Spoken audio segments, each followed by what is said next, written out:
Bienvenue sur la chaîne. Rose.1988. Likez, abonnez-vous à la chaîne pour ne pas manquer les histoires intéressantes.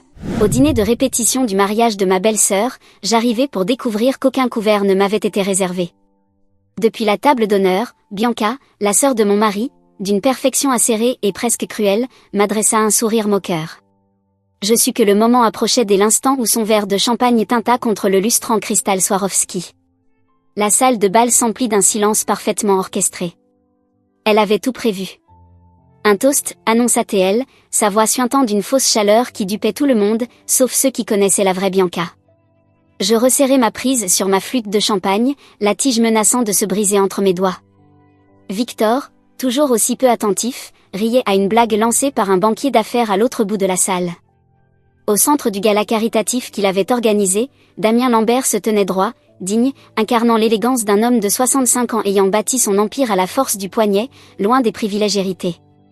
Rien à voir avec mon beau-père, Nathaniel Cara, dont la fortune était le fruit d'un héritage, savamment multiplié par ses relations plutôt que par l'innovation. À Damien, poursuivit Bianca, ses lèvres écarlates s'étirant dans un sourire que seuls les naïfs auraient cru sincère, pour nous avoir tous réunis ce soir. Avant de commencer, je tiens à vous remercier pour faire partie de cette aventure extraordinaire. Si ces histoires de vengeance savamment calculées et de justice sociale vous captivent, n'hésitez pas à vous abonner, c'est gratuit et cela permet de soutenir davantage ceux qui refusent de rester impuissants face à la cruauté. Maintenant, continua-t-elle, observons ensemble comment Anna enclenche le compte à rebours de la chute de sa belle-sœur. La foule réagit par un murmure admiratif. Le gala annuel Starlight représentait le sommet de la haute société locale, un événement où les contrats se concluaient entre deux services, et où une simple remarque pouvait construire ou ruiner une réputation. Bien que, ajouta Bianca dans un murmure théâtral parfaitement audible malgré l'acoustique de marbre, je dois admettre que l'éclairage te flatte particulièrement ce soir, Damien. Il dissimule presque l'éclat de ton crâne. Des rires gênés traversèrent la pièce. Comment t'appelait-il déjà dans le portrait du Tribune le mois dernier, poursuivit-elle en riant doucement, entortillant une mèche de ses cheveux subtilement méchés. L'aigle chauve du monde des affaires? J'ai toujours pensé que le vautour te correspondait davantage, vu comme tu rôdes autour de la fusion avec Wilcox. Le silence tomba aussitôt. Plusieurs investisseurs liés au projet se trouvaient à proximité, et même si l'acquisition controversée de Damien était tout à fait légale, ses implications restaient sensibles. Je vis le teint de Nathaniel pâlir alors que sa fille poursuivait son attaque, réduisant à néant, en quelques phrases, des années d'alliance savamment entretenues. Bianca, murmurai-je en m'approchant, ça suffit. Elle m'ignora comme toujours. J'étais, à ses yeux, la femme insignifiante de Victor, celle qui n'était pas née dans le luxe et ne pourrait jamais prétendre appartenir à son monde. À notre vautour chauve, conclut-elle en levant son verre bien haut, que tes talents ne te fassent jamais défaut. Le silence qui suivit eut la violence d'une gifle. Je croisai le regard de Damien, à travers la salle. Un regard glacial, dur, calculateur, et désormais extrêmement dangereux. Ce n'était pas un simple impair social, c'était un sabotage en règle. Nathaniel réagit aussitôt, traversant la salle avec une vivacité surprenante pour un homme de sa stature. Toutes mes excuses, Damien, lança-t-il d'une voix forte en saisissant le bras de Bianca avec une fermeté à peine dissimulée. L'humour de ma fille dépasse parfois les limites de la bienséance. Aucun manque de respect, bien sûr, ajouta Bianca d'un ton lisse, bien que son regard en disait long. Elle pensait chacun de ses mots. Une revanche mesquine pour le refus que Damien lui avait opposé le mois dernier, lorsqu'elle avait proposé de diriger le département marketing de la Fondation Lambert. Elle n'avait jamais su accepter un non. Aucun mal, répondit Damien, d'une voix glaciale. Mais prenez garde aux métaphores animalières, mademoiselle Cara. Même les vautours ont leur rôle dans l'ordre naturel. L'orchestre reprit désespérément, tentant de noyer le malaise dans une mélodie élégante. Victor apparut enfin à mes côtés, me serrant la main sans percevoir la tension qui électrisait la pièce.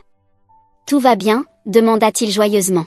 « Parfaitement » mentis-je, en observant Nathaniel contraindre Bianca à s'excuser directement auprès de Damien. Son excuse était un chef-d'œuvre d'hypocrisie. « Je suis tellement désolée si mon toast t'a semblé déplacé, Damien. Tu sais combien j'adore ton profil si unique. » Le hochement de tête de Damien était si raide qu'on aurait pu croire qu'il allait craquer. « Bien entendu, Bianca. Ta franchise a toujours été ta qualité la plus singulière.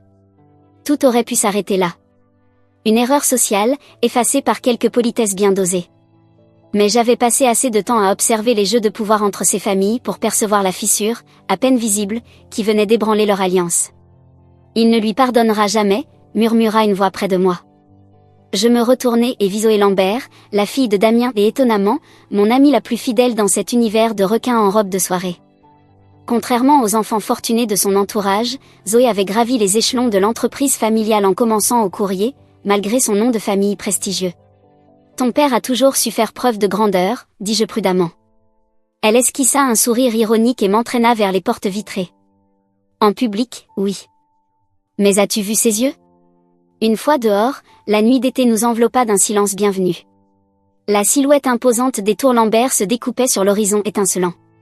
Papa cherche depuis des mois une porte de sortie aux affaires avec ta belle famille, confia-t-elle à voix basse. Cette fusion avec les Hartley, que Nathaniel ne cesse de glorifier? Elle repose sur du vent. La seule raison pour laquelle il n'a pas encore tout abandonné, c'est l'histoire entre nos familles. Je restai muette, emmagasinant cette information comme une arme précieuse. Cela faisait 3 ans que je supportais les pics acides de Bianca, ces insinuations pour me rappeler que je resterais toujours une étrangère, une fille boursière qui avait réussi à épouser un Cara, mais qui ne serait jamais vraiment acceptée. Ne répète pas ça, ajouta Zoé en baissant encore la voix, papa me tuerait. Mais je voulais que tu le saches. Avant que je ne puisse répondre, les portes s'ouvrirent brutalement. Nathaniel fit irruption, hilar et bruyant, son bras autour des épaules figées de Damien. L'avenir s'annonce radieux, n'est-ce pas, Damien? Dès que la fusion avec les Hartley sera signée le mois prochain, nous dominerons toute la côte. Sans aucun doute, répondit Damien avec un sourire aussi tendu que vide. Je remarquai qu'il ne lui atteignait pas les yeux les mêmes qui, plus tôt, s'étaient ancrés aux miens, chargés d'une colère contenue. Les invités commencèrent à affluer sur la terrasse, la collecte de fonds étant terminée. Victor me retrouva une fois de plus, insouciant, évoluant dans sa bulle de privilèges, totalement inconscient de l'apocalypse financière que sa sœur venait d'effleurer. Papa dit qu'on a levé 8 millions ce soir, dit-il fièrement. Bianca réfléchit déjà à comment en tirer profit pour la couverture médiatique du mariage. Évidemment. Le mariage imminent de Bianca avec l'héritier Hartley n'avait rien d'un conte de fées. Il s'agissait d'une alliance stratégique, visant à fusionner 2 empires familiaux. Je hochai la tête, souris, et jouai mon rôle d'épouse modèle, tandis que les feux d'artifice explosaient au-dessus du fleuve, déployant dans le ciel des cascades lumineuses d'une beauté irréelle, je contemplais en silence l'enchevêtrement de mensonges et de jeux d'influence qui maintenaient ce monde étincelant en équilibre. Il était exactement 22 heures. Les visages se tournèrent vers le ciel, éblouis. Moi, je pris ma décision.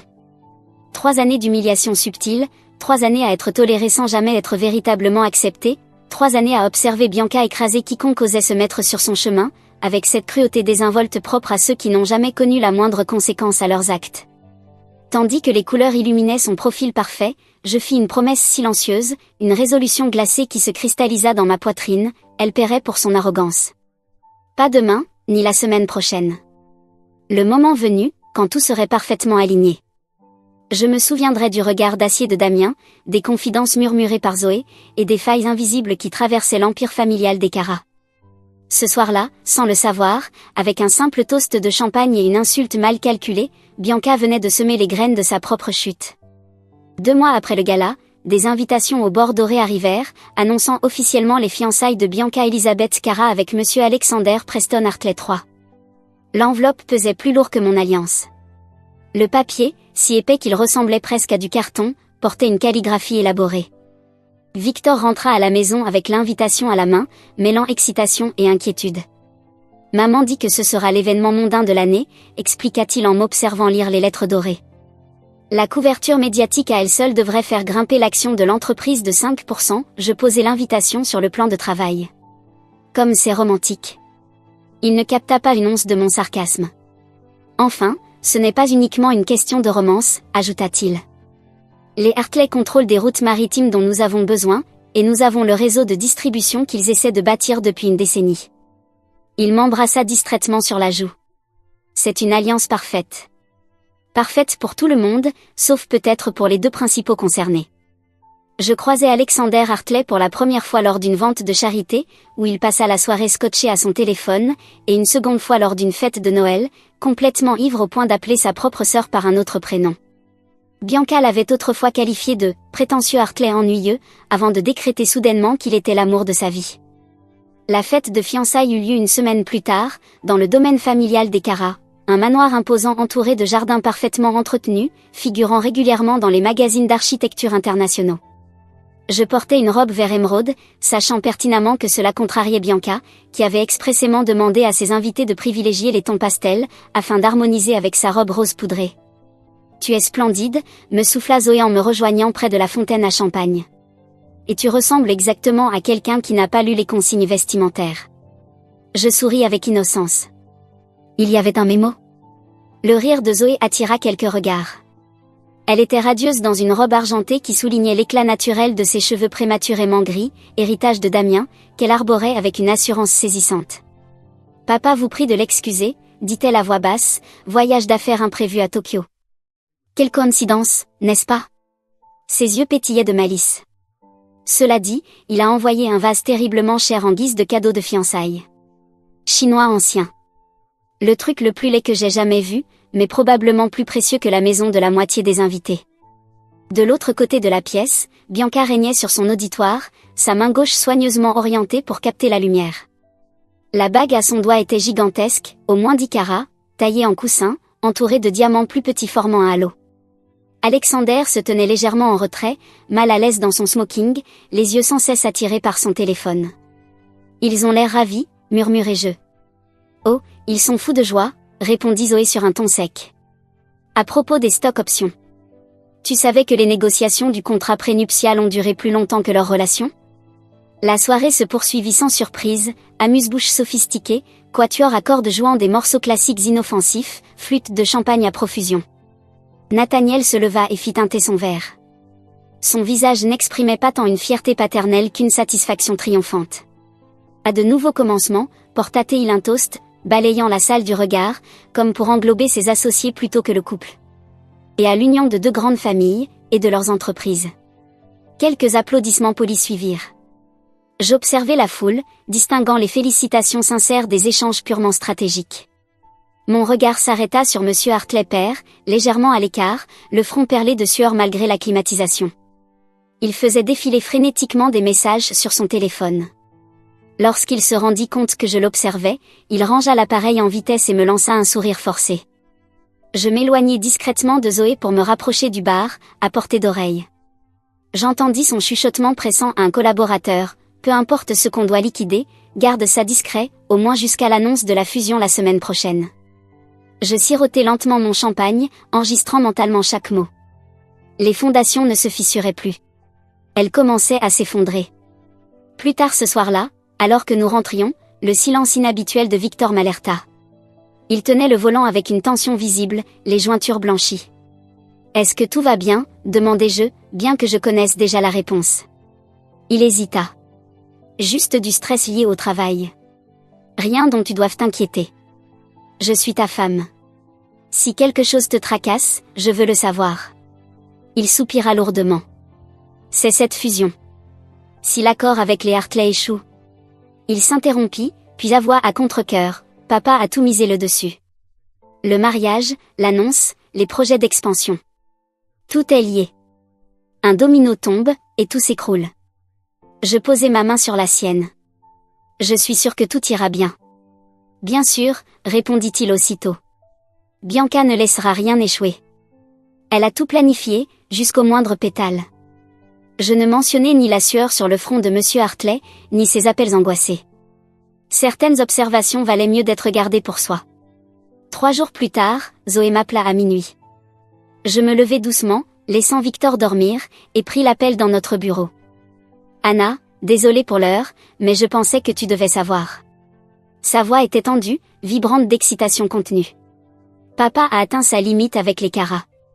Il liquide toutes ses parts dans leur projet commun. Demain après-midi. Mon cœur s'emballa. Tu es sûr? Absolument. Les documents sont prêts. Il appelle Nathaniel à 14h pour lui annoncer. Ce sera brutal. Et la fusion avec les Hartley? Justement. Elle repose entièrement sur notre partenariat. Quand papa se retire, tout s'écroule.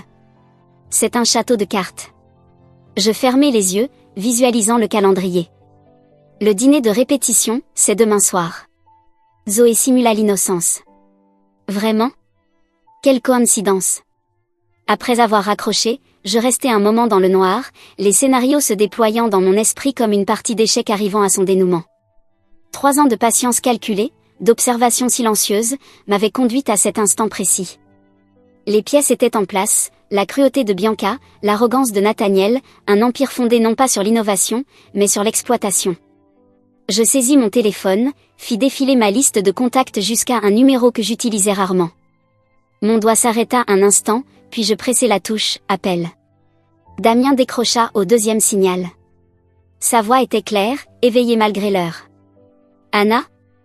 Tout va bien ? » « Tout va parfaitement, » répondis-je, d'une voix aussi calme et précise qu'un scalpel.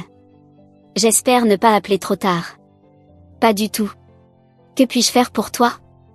Je choisis mes mots avec soin. Zoé m'a parlé de... Vous prévoyez des changements importants dans vos affaires demain ? Un silence. Elle n'aurait probablement pas dû me confier cette information. Sans doute pas, admis-je, mais elle l'a fait. Et cela m'a amené à réfléchir au bon moment. Je traçai un motif abstrait du bout des doigts sur mon bureau, ma voix se réduisant presque à un murmure. Et si vous avanciez votre calendrier à ce soir ? Un silence lourd de sens s'installa entre nous. Chargé de compréhension tacite. Ce soir, répéta-t-il lentement. Pendant le dîner de répétition, tu veux dire ? Je ne confirmais ni n'infirmais. Je n'en avais pas besoin.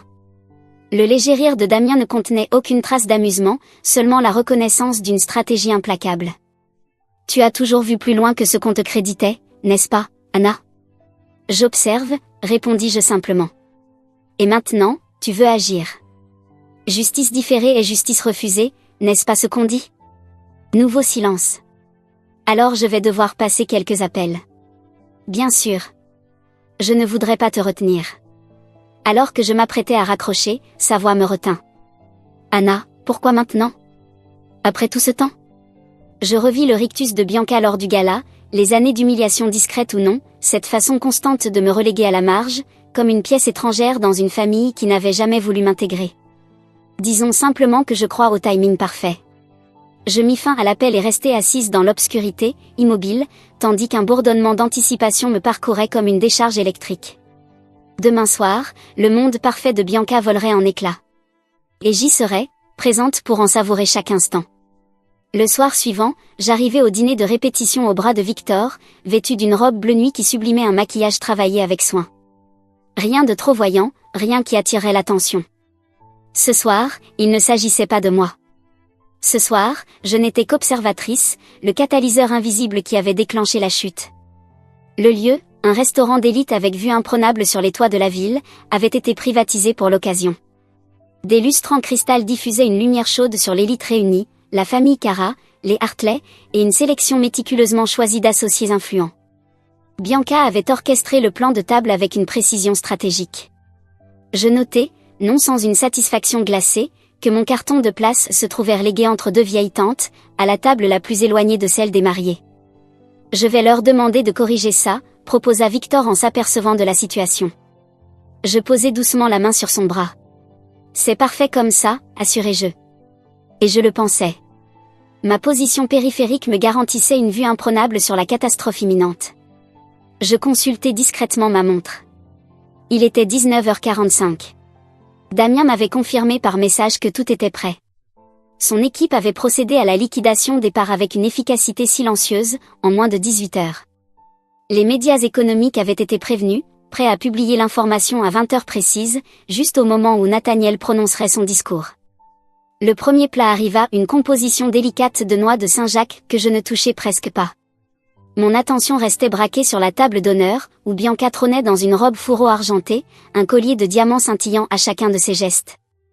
Cadeau de pré-mariage d'Alexander, certes, mais probablement un investissement de plus, un actif déguisé en geste romantique. À 20h-5, Nathaniel se leva, flûte de champagne à la main. Les conversations s'estompèrent tandis qu'il s'éclaircissait la gorge. Chers invités, chers membres de notre famille. Commença-t-il, sa voix empreinte de cette assurance rodée des discours d'affaires. Ce soir, nous sommes réunis à la veille d'un événement majeur. Non seulement l'union de 2 êtres, mais aussi celle de deux grandes lignées. Je pris une petite gorgée de vin, savourant l'instant comme on déguste un grand cru. Demain, lorsque Bianca et Alexander échangeront leurs vœux, ils scelleront bien plus que leur amour. Ils façonneront l'avenir. Un avenir de prospérité, de croissance. Son téléphone vibra bruyamment contre la table. Il jeta un regard furtif à l'écran, son visage restant neutre, mais je vis ses yeux se plisser subtilement. Il coupa le son et reprit, comme je le disais, un avenir d'opportunités sans précédent. Mais la sonnerie revint, encore et encore. Et pas seulement sur son téléphone. Peu à peu, les notifications retentirent dans toute la salle, formant une cacophonie numérique discordante qui couvrit ses paroles. Monsieur Hartley fut le premier à consulter son écran. Je vis le sang quitter son visage, le rendant blafard sous la lumière des lustres. Nathaniel ? Balbutia-t-il, la voix étranglée. Les actions ? Il ne termina pas. Le téléphone de Nathaniel sonna à son tour, avec cette sonnerie particulière qu'il réservait aux urgences absolues. Son sourire se tendit. « Excusez-moi un instant. Je suis sûr que ce n'est rien. » Ce n'était pas rien. À travers la paroi vitrée séparant la salle privée du couloir, nous pûmes tous observer son visage se transformer. De l'incrédulité à la rage. C'était fascinant, comme voir une statue se fissurer de l'intérieur. Il réapparut quelques instants plus tard, le visage contracté. « Qu'est-ce que tu racontes ? Il s'est retiré ?» Sa voix, hurlée, réduisit l'orchestre au silence. Son verre se brisa contre le sol. « C'est impossible. Les documents ne devaient être finalisés que la semaine prochaine. » La salle entière retint son souffle. Bianca porta la main à son collier, comme si celui-ci l'étranglait soudainement. « Papa » appela-t-elle, sa voix vibrante d'une peur pure, inconnue jusqu'alors. Nathaniel ne répondit pas. Il hurlait dans son téléphone, des gouttelettes de salive volant de ses lèvres. « Rappelle-le. Dis à Lambert qu'il ne peut pas faire ça. L'annonce est prévue lundi. » Le nom, Lambert, se propagea comme une onde de choc. Les invités se ruèrent sur leur téléphone. Des exclamations étouffées, des murmures paniqués se mêlèrent. Cara Industries chute de 43% après la clôture des marchés, lut quelqu'un à haute voix. Lambert Enterprises rompt tout lien avec Cara Industries, effet immédiat, ajouta une autre voix. Hartley Global s'apprête à se retirer des négociations de fusion. Monsieur Hartley perchancela, passant du blanc au gris, puis à une teinte verte inquiétante. Il tenta de s'agripper à la table, et s'effondra, la tête la première, dans son soufflé au chocolat. Le chaos qui suivit était d'une beauté absurde. Les serveurs accoururent à son secours, les partenaires d'affaires s'éparpillèrent dans les coins, appelant frénétiquement leur courtier. L'orchestre, perdu, passa à une mélodie morose qui accentua encore le désastre ambiant. Et au milieu de tout cela, Bianca restait figée. L'ampleur de la situation se dessinait lentement sur son visage. Ce n'était pas un simple revers financier. C'était la fin de tout. Le mariage. Souffla-t-elle, d'abord à elle-même, puis plus fort, comme une incantation. Le mariage. Qu'en est-il du mariage ? Alexander, quant à lui, avait déjà tourné le dos à sa fiancée, aboyant des ordres à son équipe financière. Le message était limpide, entre Bianca et sa fortune familiale, il n'y aurait pas de dilemme. La façade de Bianca se fissura enfin. Elle se jeta sur Victor, qui, comme les autres, restait pétrifié devant le désastre. « Fais quelque chose » hurla-t-elle, ses ongles manucurés plantés dans son bras. « Appelle tes contacts, n'importe qui. » « Ce n'est pas possible. » Victor regardait tour à tour, impuissant, sa sœur puis son père, affalés sur une chaise, le téléphone collé à l'oreille, implorant son équipe juridique de trouver une solution. « Je crois qu'il n'y a plus rien à faire » souffla-t-il. « Si Lambert s'est retiré. »« Je me fiche de ce qu'il a fait » hurla Bianca, sa voix atteignant une hauteur qui fit vibrer les verres en cristal. « Répare ça. » Je restai assise, calme, portant lentement mon verre de vin à mes lèvres. Nos regards se croisèrent à travers le chaos, le sien, éperdu de panique, le mien, serein et empli d'une satisfaction glacée. Pendant un instant, une lueur de soupçon traversa son visage, rapidement étouffée par une panique renouvelée, alors que le père d'Alexander reprenait connaissance, pour immédiatement téléphoner à son courtier. À minuit, le restaurant était désert. Les Hartley étaient partis en bloc, Alexander fermant la marche sans adresser un mot à sa fiancée. Les associés, eux aussi, avaient disparu comme par enchantement, pressés de mettre de la distance entre eux et l'Empire Cara en pleine implosion. Seule la famille immédiate restait, hébétée, dans les décombres de ce qui devait être une célébration. Victor et moi rentrâmes au domaine familial avec Nathaniel et Bianca. La maison, ornée de compositions florales pour la cérémonie prévue le lendemain, avait désormais des airs de salon funéraire. Bianca disparut à l'étage. Nathaniel s'enferma dans son bureau avec une bouteille de scotch. L'aube apporta l'annonce inévitable, le mariage était annulé. Je trouvai Bianca dans sa chambre, entourée de cadeaux de mariage qui allaient devoir être retournés. Sa robe de créatrice pendait, intacte, à la porte du placard, éclatante dans sa perfection ivoire, presque moqueuse. Elle n'avait pas de maquillage. Ses cheveux étaient en désordre, ses yeux cerclés de rouge. Mais je savais, comme on sait que le soleil se lèvera, qu'elle ne pleurait pas d'amour. Elle pleurait l'empire qui lui avait glissé entre les doigts. Le statut qu'elle avait perdu. L'avenir qui s'était évaporé en une seule soirée. « Tu es heureuse maintenant » murmura-t-elle, la voix rauque. Je m'adossai à l'encadrement de la porte. « Pourquoi serais-je heureuse que ton mariage soit annulé ?» Son rire, amer et creux, résonna dans la pièce. « Ne fais pas semblant. J'ai vu ton visage hier soir. Tu as savouré chaque seconde. » Je ne démentis pas. Certaines vérités n'ont pas besoin d'être prononcées pour être parfaitement comprises. Je quittai sa chambre sans répondre. Il n'y avait rien à dire. Nous savions toutes les deux ce qui s'était passé, même si elle ne comprenait pas encore pleinement comment j'avais orchestré tout cela. Dans le couloir, je manquais de percuter Victor. Il avait l'air épuisé. « Papa est dans son bureau », dit-il, la voix rauque. Il a passé la nuit au téléphone avec Damien Lambert. Je hochai la tête, feignant la compassion. « Du nouveau ?» Victor passa une main dans ses cheveux en bataille. « Aucun. Lambert ne cédera pas, papa a tout offert. Par supplémentaire, siège au conseil, même les droits de nommage du nouveau siège social. » Et la réponse de Damien ? Il se contente de renvoyer à une lettre formelle envoyée par ses avocats. Victor s'appuya contre le mur, soudain vieilli de 10 ans. Apparemment, elle stipule qu'à effet immédiat, tous les liens sont rompus. Sans négociation. Sans période de transition. Juste, terminé. Un bruit de verre brisé retentit depuis le rez-de-chaussée, la colère de Nathaniel venait de trouver un exutoire physique. Je sursautai, pas tout à fait pour faire semblant. Cette maison appartenait à la famille Cara depuis des générations. Ses antiquités, ses œuvres d'art valaient des millions. Et chaque éclat de colère de Nathaniel creusait un peu plus leur tombe financière. L'action continue de chuter, ajouta Victor, les yeux rivés à son téléphone. Moins 62% maintenant. La presse économique parle de vendredi noir, alors qu'on est mardi. Il leva les yeux vers moi, le regard rouge de fatigue. On est foutu, Anna. Je posai une main réconfortante sur son bras. Pas foutu. Changé. Peut-être que tu ne réalises pas, reprit-il.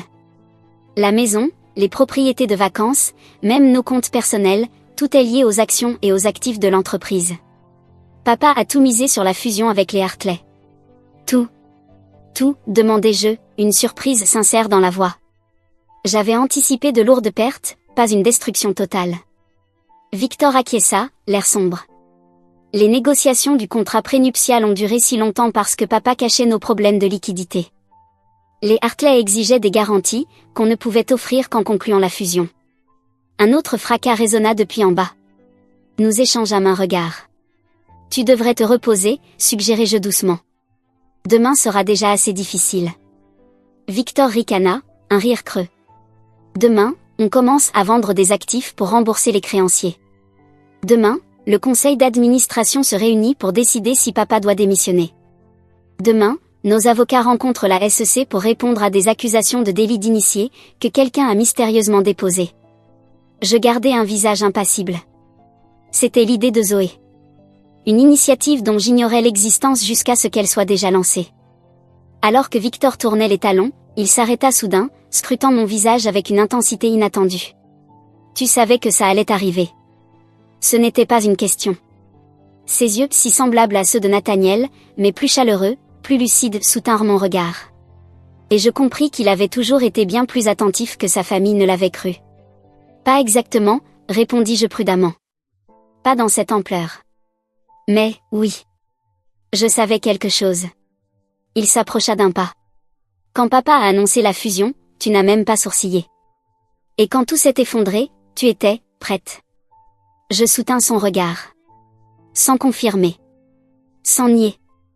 Un long silence s'installa. Puis une expression étrange passa sur son visage. Ce n'était ni de la colère, ni de la trahison. Plutôt, une forme de respect. Rappelle-moi de ne plus jamais te sous-estimer, dit-il doucement, avant de s'éloigner vers son ancienne chambre.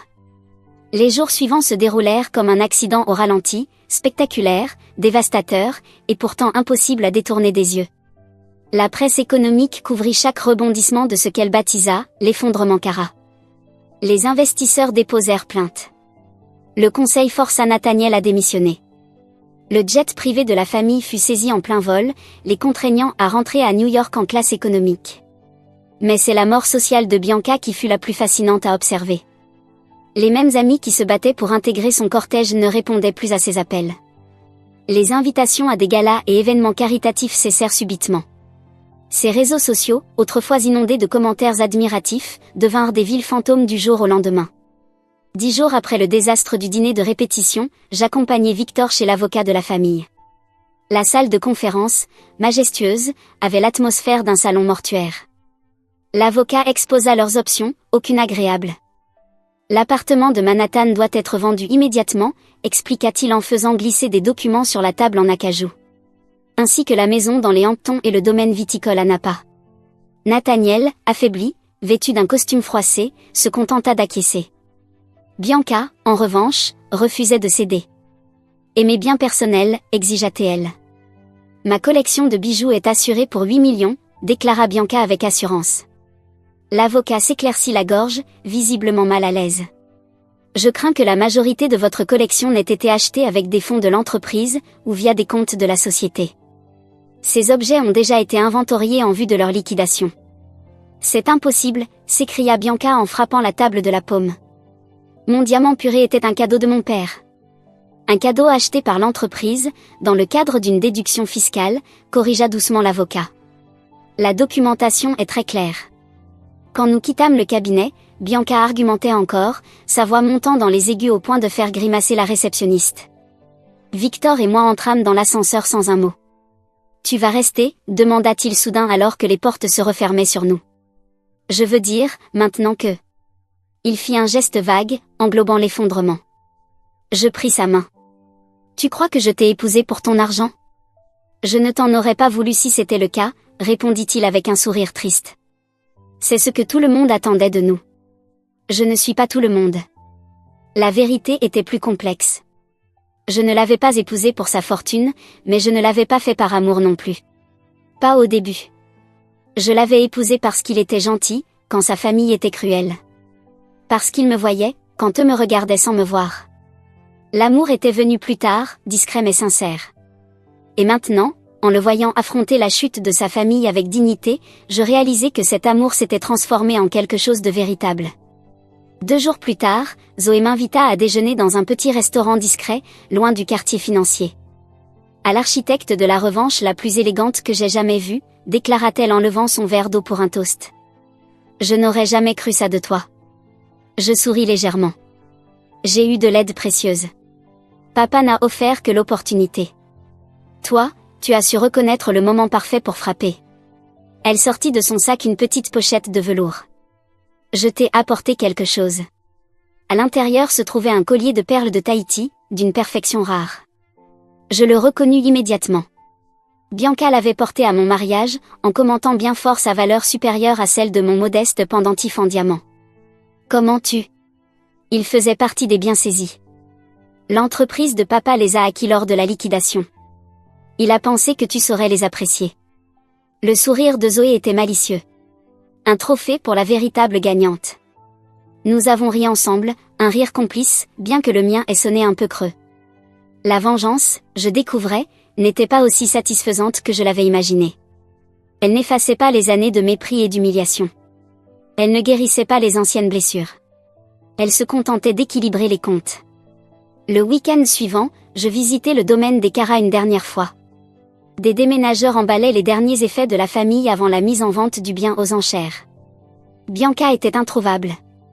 D'après les rumeurs, elle avait accepté l'invitation d'un cousin éloigné à s'installer temporairement dans sa maison d'hôte, dans le Connecticut, en attendant de se reconstruire. Dans la suite parentale, le coffre-fort était grand ouvert et vide, à l'exception de quelques bijoux désignés comme appartenant personnellement à Nathaniel. Je reconnus plusieurs pièces qu'il avait offertes à Bianca au fil des années, des bijoux qu'elle avait exhibés à chaque occasion, un bracelet tennis en diamant, des boucles d'oreilles en saphir, un pendentif en émeraude. Profitant de l'agitation des déménageurs en bas, je les rassemblai et les glissai dans mon sac.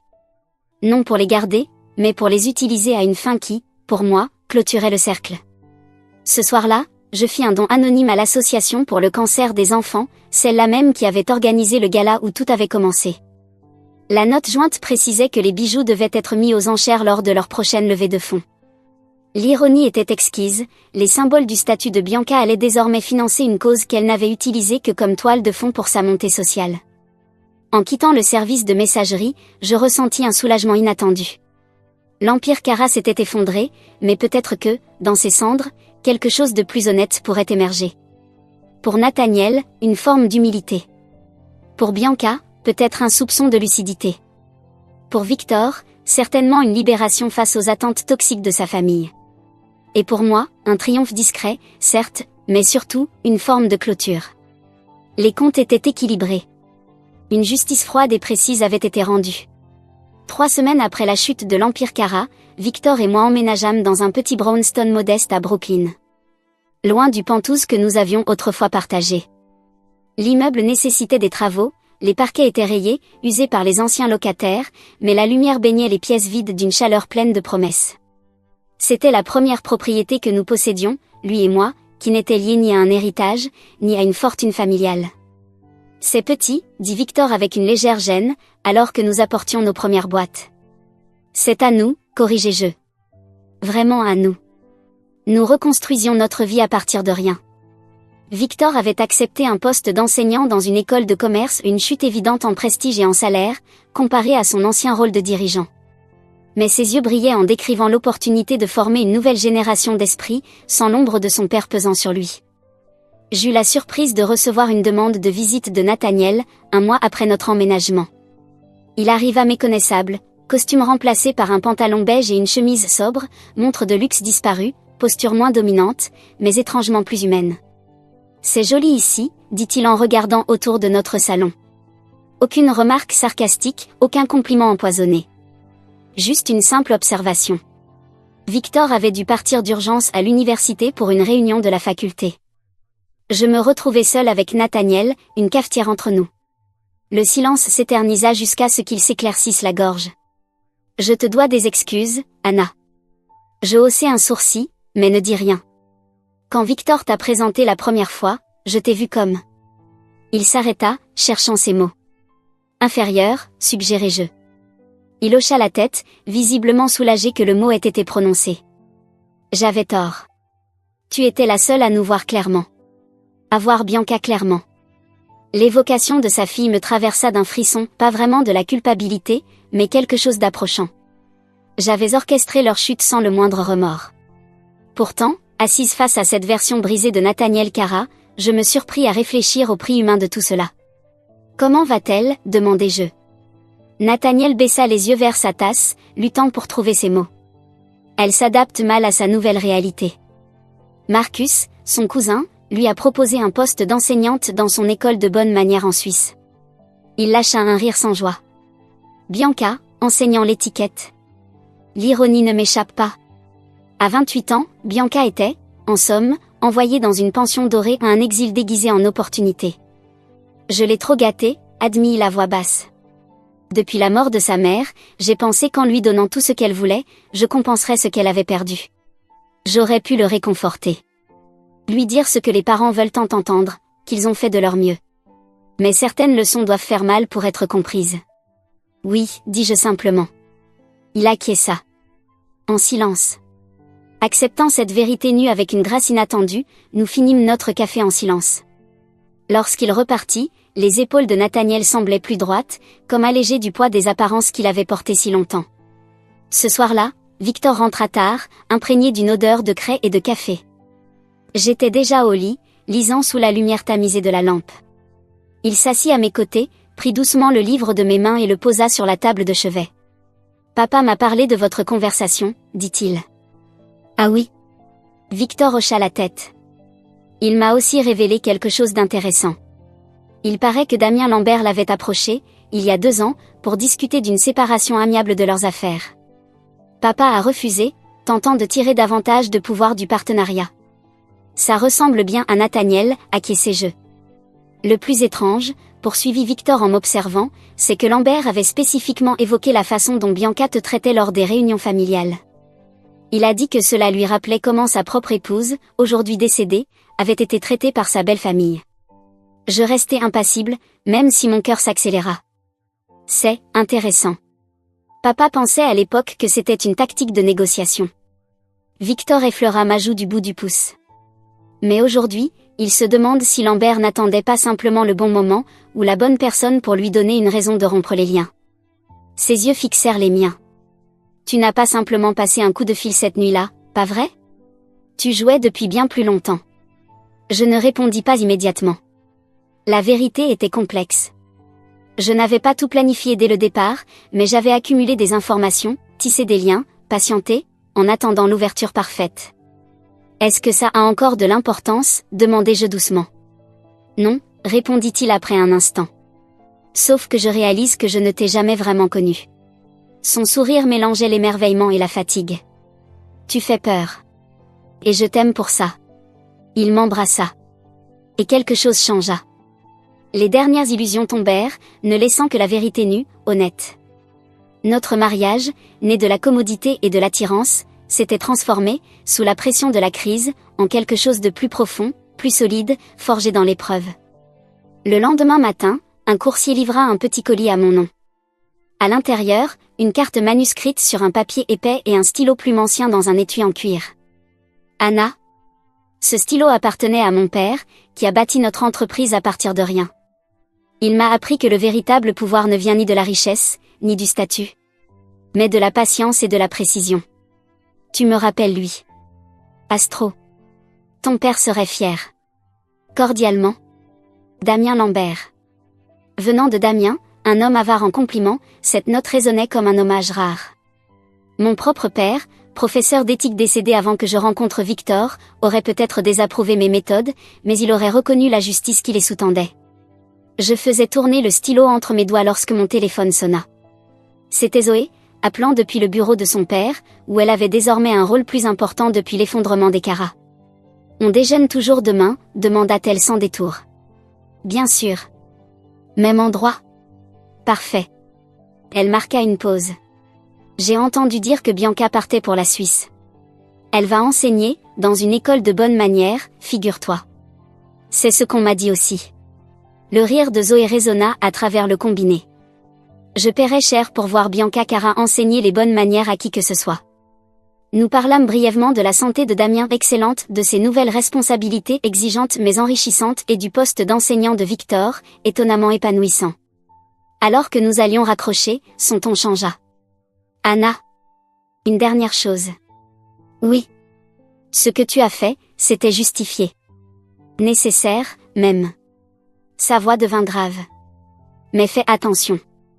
À quoi? À ne pas devenir ce que tu détestais. L'avertissement était doux, mais limpide. La vengeance a ce pouvoir insidieux, elle vous façonne si vous n'y prenez garde. Après avoir raccroché, j'ouvris ma boîte à bijoux et en sortis les boucles d'oreilles en diamant que j'avais conservées de la collection de Bianca. Ni pour les porter, ni pour les vendre. Mais comme un rappel. Je les fis tourner dans la lumière, regardant les prismes danser sur les murs. Zoé avait raison. La frontière entre justice et cruauté est fine, facile à franchir. J'avais orchestré la chute de Bianca avec la précision d'un chirurgien. Mais je refusais que sa cruauté devienne la mienne. Je refermai la boîte, sans me résoudre à m'en séparer. Certains rappels sont nécessaires. Non pas pour célébrer la victoire, mais pour entretenir la vigilance. Pour ne jamais devenir ce que l'on a combattu. 6 mois passèrent. L'hiver fondit en un printemps timide, apportant de nouvelles pousses sur le balcon modeste de notre brownstone à Brooklyn. La ville me semblait différente. Ou peut-être étais-je celle qui avait changé, libérée de l'influence toxique des Caras. Victor s'épanouissait dans le monde académique. Son charisme naturel, mêlé à une vraie passion pour l'enseignement, le rendait populaire aussi bien auprès de ses étudiants que de ses collègues. Il m'arrivait parfois de passer devant sa salle de classe, et de le voir gesticuler avec enthousiasme, ses élèves penchés en avant, réellement captivés. Ils ne cherchaient plus à plaire à un héritier Cara. Ils écoutaient un professeur qui les inspirait. Un soir, en rentrant d'un dîner dans un petit bistrot du quartier, Victor me surprit avec une proposition inattendue. « J'ai déjeuné avec Damien Lambert aujourd'hui », lança-t-il d'un ton décontracté. Je haussai un sourcil. « Il souhaite soutenir un nouveau projet », ajouta-t-il en me serrant la main. « Avec nous. » L'idée était à la fois excitante et terrifiante, lancer notre propre entreprise, indépendante de l'héritage des Cara, mais avec le soutien stratégique de Lambert. Une semaine plus tard, nous retrouvâmes Damien dans son bureau en hauteur. La ville s'étendait sous nos yeux, comme une tapisserie scintillante. Le paysage a changé, expliqua-t-il en étalant des dossiers sur son bureau. Il y a un vide là où Cara Industries s'élevait autrefois. Un vide qui privilégie désormais l'éthique à l'expansion. Vous pensez qu'on peut le combler, demandai-je. Le sourire de Damien était avisé. Je pense que vous avez déjà les plans. Il avait raison. Pendant des années, j'avais observé le modèle des Cara, noté mentalement chaque erreur, les raccourcis, les relations exploitées jusqu'à la rupture, les employés traités comme des pions. J'avais rêvé d'une autre manière de faire. Plus durable. Plus humaine. Il faudra commencer petit, avertit Victor. Petit mais solide, approuvai-je. Les idées affluaient déjà. Des investissements responsables. Une transparence totale. Créer une structure que ni une fusion ratée, ni un effondrement boursier ne pourrait faire vaciller. Damien se pencha en arrière, un amusement discret au coin des lèvres. Je savais que vous trouveriez votre voie. Quand commencez-vous? Et c'est ainsi que Horizon Partners naquit. Un nom qui évoquait l'avenir que nous étions prêts à façonner. Nous louâmes un petit bureau dans un ancien bâtiment industriel rénové, recrutâmes une petite équipe d'analystes motivés par l'innovation plus que par la domination, et commençâmes à bâtir des partenariats avec des clients partageant notre vision. Pendant ce temps, à l'autre bout de la ville, un autre phénix renaissait des cendres de l'effondrement Cara. Nathaniel, humble mais tenace, avait fondé un cabinet de conseil unipersonnel. Il opérait depuis une maison d'amis reconvertie sur la propriété de son frère. Sa liste de clients restait modeste, mais elle grandissait. Il est différent, observa Victor après une visite chez son père. Toujours aussi déterminé, mais les angles vifs ont disparu. Il écoute vraiment les gens maintenant. J'acquiesçai, ayant moi-même constaté la transformation, lors d'un dîner étonnamment agréable où Nathaniel avait sollicité mon avis sur une proposition client. Il gagnait le respect par le mérite, désormais. Par la compétence et l'intégrité, plutôt que par les relations et le capital. 8 mois après le lancement de notre entreprise, nous reçûmes une enveloppe au cachet suisse, sans adresse de retour, sans mot d'accompagnement. À l'intérieur, une simple carte postale, une photographie du gala Starlight, là où tout avait commencé. Je reconnus l'image immédiatement. Bianca, en plein toast, flûte de champagne levée, figée dans l'instant précis où elle avait publiquement humilié Damien. Victor me trouva dans notre bureau à domicile, les yeux rivés sur la carte.